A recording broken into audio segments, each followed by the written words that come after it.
Welcome learners to my channel.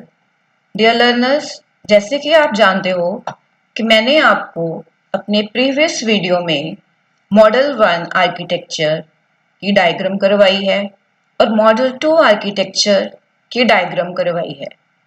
इन दोनों models की diagram करवाने का मेरा मेन मोटिव था कि आप अगर इनकी डायग्राम अच्छी तरह से बना लोगे तो आपको इसकी एक्सप्लेनेशन जो है वो इजी लगेगी।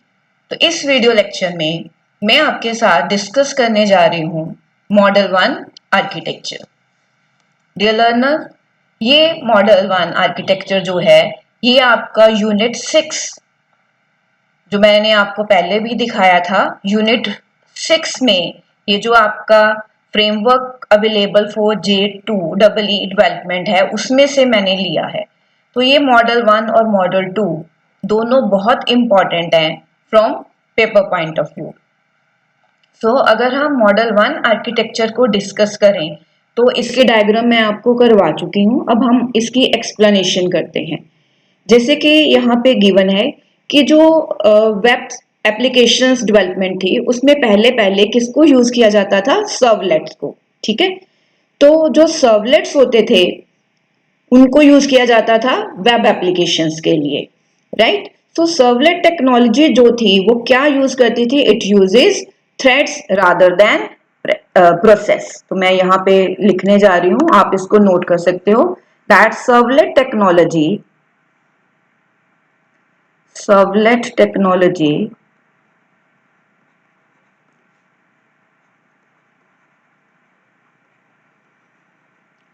does not create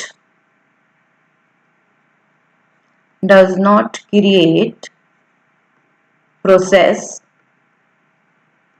rather it creates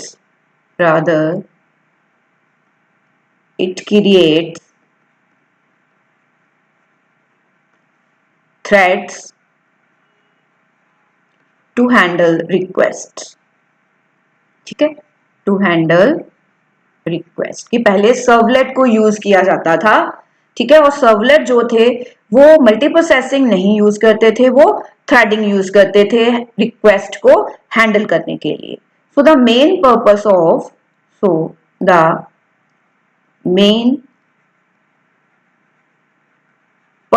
of thread over process is that it does not allocate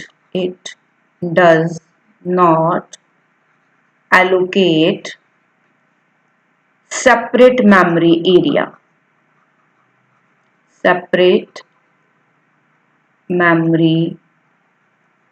area, right. तो इसका मीनिंग आपको अभी समझ आएगा कि जो अर्ली डेज थे वहां पे जो वेब एप्लीकेशन डेवलपमेंट थी they use servlet and servlet had multiple issues. But जो सर्वलेट थे वो थ्रेड्स को यूज करते थे, प्रोसेस को नहीं यूज करते थे। पर सर्वलेट्स के बहुत सारे इश्यूज थे। क्या क्या इश्यूज थे? कि वो बिजनेस और प्रेजेंटेशन लॉजिक को क्या करते थे? मिक्स कर देते थे। ठीक है, सर्वलेट जो थे it had multiple issues like mixing business and presentation logic and recompilation of servlet if any design code changed। कि अगर कोई कोडिंग में चेंज होती थी तो सर्वलेट को वापस क्या करना पड़ता था? रिकम्पाइल करना पड़ता था। तो ये सर्वलेट की जो थी वो क्या थी? एक डिसएडवांटेज थी, राइट। अब मैं आपको दिखाने जा रही हूं कि जो सर्वलेट टेक्नोलॉजी है वो प्रोसेस को यूज करती थी rather than threads to handle request. And the main purpose, क्यों जो सर्वलेट थे वो थ्रेड को यूज करते थे? Because it's main purpose is that it does not allocate separate memory area. But ये इसकी जो थी वो क्या थी? डिसएडवांटेज थी, क्योंकि कोड को दोबारा से क्या करना पड़ता था? रिकम्पाइल करना पड़ता था। तो इस डिसएडवांटेज को रिमूव करने के लिए मॉडल 1 आया। तो जो मॉडल 1 है, जैसे कि आपके पीडीएफ में गिवन है, बहुत अच्छी एक्सप्लेनेशन गिवन है कि मॉडल 1 आर्किटेक्चर में JSP pages were the focal point for entire web application. कि जो JSP pages थे वो मेन कंसर्न थे अगर वेब एप्लीकेशन करनी थी. So JSP provides the solution to the problem of servlet technology. कि जो मिक्सिंग की प्रॉब्लम थी कि जिसमें प्रेजेंटेशन और बिजनेस लॉजिक दोनों को मिक्स किया जाता था, JSP ने उस प्रॉब्लम को रिमूव किया और उनको क्या किया, सेपरेट किया. So JSP provides a better separation of concern, not to mix business logic means data और प्रेजेंटेशन मीन्स व्यू. डाटा और व्यू को क्या किया, मिक्सिंग से बचाया. सो redeployment of web application is not required if the JSP page is modified. कि अगर JSP page को मॉडिफाई करना पड़ता है तो according to this model redeployment of web application is not required.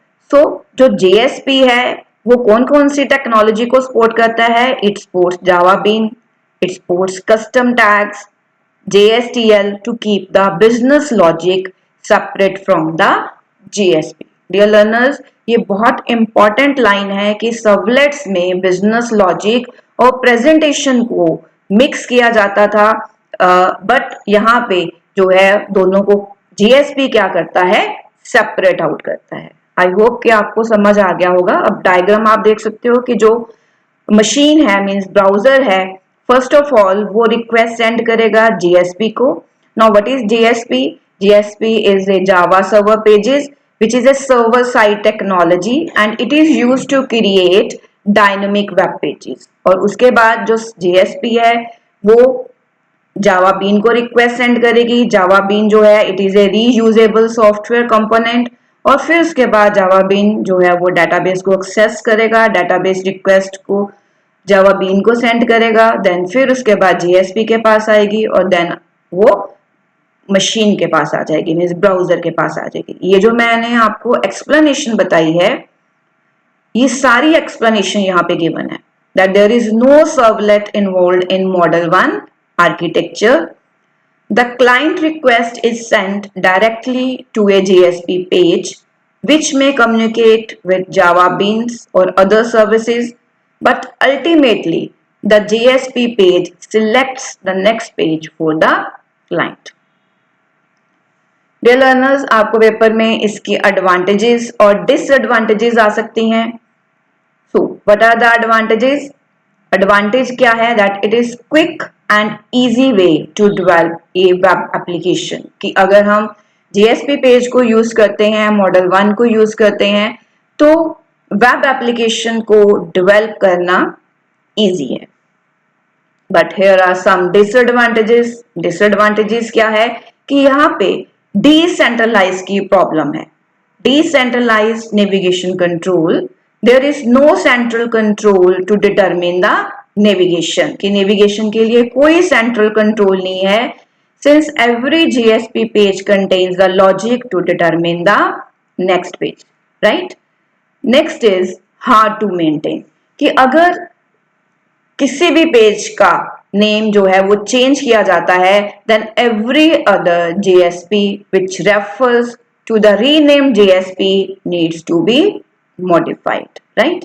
So hard to maintain. If JSP is modified then every other JSP means अगर किसी page का नाम A है उसका नेम चेंज करके B कर दिया गया है तो हर JSP जहां जहां पे उसको रेफर किया है वहां पे उसको चेंज करना पड़ता है.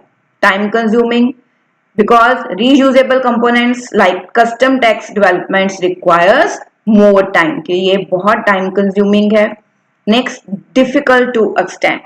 जो मॉडल 1 आर्किटेक्चर है it is not suitable for large and complex application. ये इसकी सबसे बड़ी डिसएडवांटेज है कि मॉडल 1 आर्किटेक्चर जो है ये लार्ज और कॉम्प्लेक्स एप्लीकेशंस के लिए जो है वो सुटेबल नहीं है. तो जल्दी से हम इसके मेन पॉइंट्स देख लेते हैं कि जो मॉडल 1 है उसमें क्या क्या इन्वॉल्व है. उसमें हमारे पास एक क्लाइंट है, मशीन है, देन JSP है, देन उसके बाद जावा बीन्स है और डेटाबेस है. और जो JSP है it separates the business as well as the presentation logic. यो इसका मेन हम कह सकते हैं कि इसका मेन एक्सप्लेनेशन है मॉडल 1 की, जो आपने अपने माइंड में रखनी है। और ये इजी है, but sometimes because custom tag use होते हैं, that's why it is time consuming. और इसकी जो बिग डिसएडवांटेज है वो ये है कि that it is large and complex. जो एप्लीकेशंस हैं उनको डेवलप करने के लिए जो मॉडल 1 है वो सुटेबल नहीं है। दूसरी इसमें डिसेंट्रलाइज की प्रॉब्लम है and it is hard to maintain. So dear learners, I hope कि आपको मॉडल 1 अच्छी तरह से समझ आ गया है।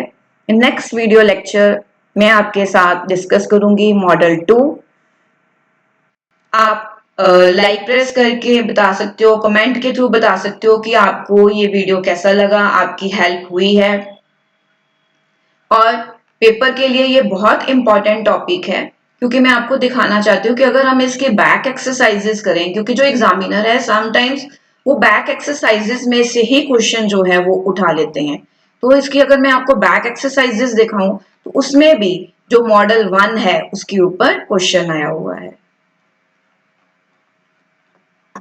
तो ये बहुत इजी है, इसकी डायग्राम बहुत इजी है, इसकी एक्सप्लेनेशन बहुत इजी है। ये देखो, ये क्वेश्चन आया हुआ है, explain model 1 architecture with its advantages and disadvantages and explain model 2 architecture with its merits and demerits. So I hope कि आपको समझ आ गया है मॉडल 1। इस वीडियो लेक्चर में इतना ही। Thanks a lot.